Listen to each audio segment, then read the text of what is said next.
Heya, this is Sydney, and I am here to talk us through it for Wednesday, April 30th, 2025. Wednesday is Mercury's day, and I think we have a lot on our minds today.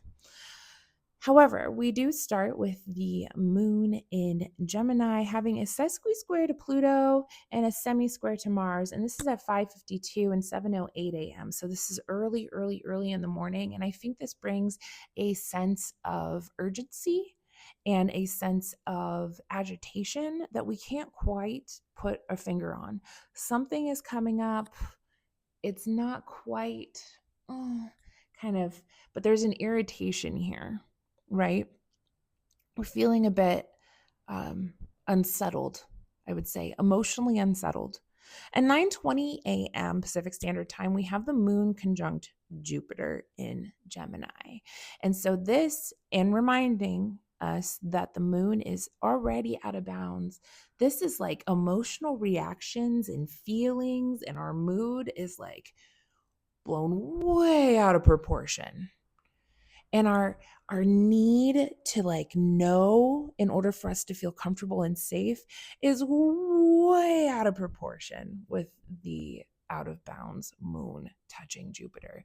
Whatever Jupiter touches or is touched by, it gets a little bit bigger. It's trying to expand. It's like blowing it up like a balloon.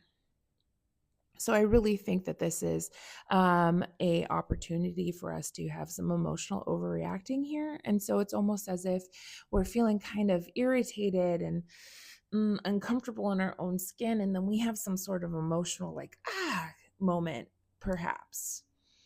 10:13 a.m., we have the Mercury in Aries quintile Pluto in Aquarius. I think that this aspect, I mean, it's a bigger aspect because they're weightier planets, right? So it's going to last just a little bit longer than the moon having to do any aspects. But that Mercury quintile Pluto, I think it allows us to have like an X-ray vision or perception. Probably perception is the better way of looking at it. That Mercury can really see into the bottom of things. It can see laser like, just eye on the prize. It knows what its vision is and how it wants to communicate. This can be a really, really sharp tongue. This is words that really, like, one word can just annihilate. But there is a very beautiful ability to really think through the most deepest parts of a problem or an issue, that sort of thing.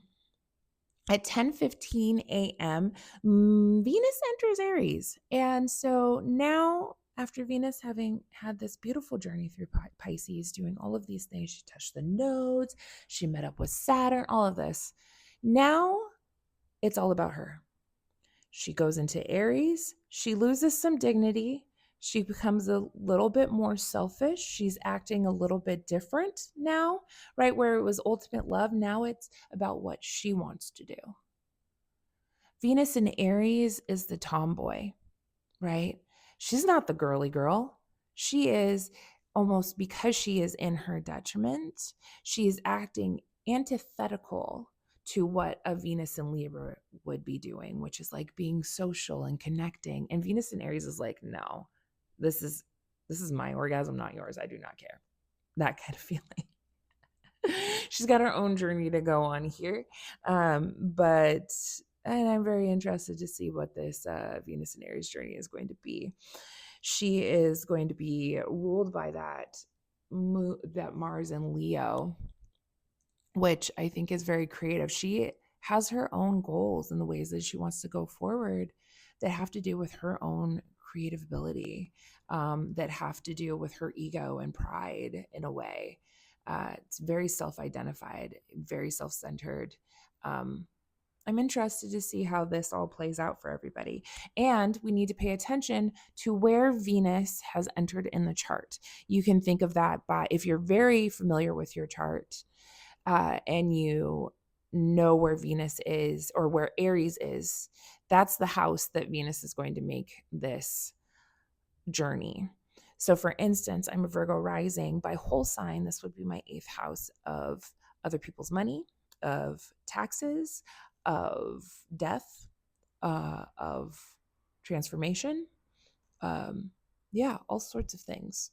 Uh, it's a psychological house. It is also just a house of debt, all of those things. So maybe, I don't know. I wonder how that's going to work out for me. But wherever that is in your chart, you're going to want to pay attention. And if you don't know where that is, I would love to look for you.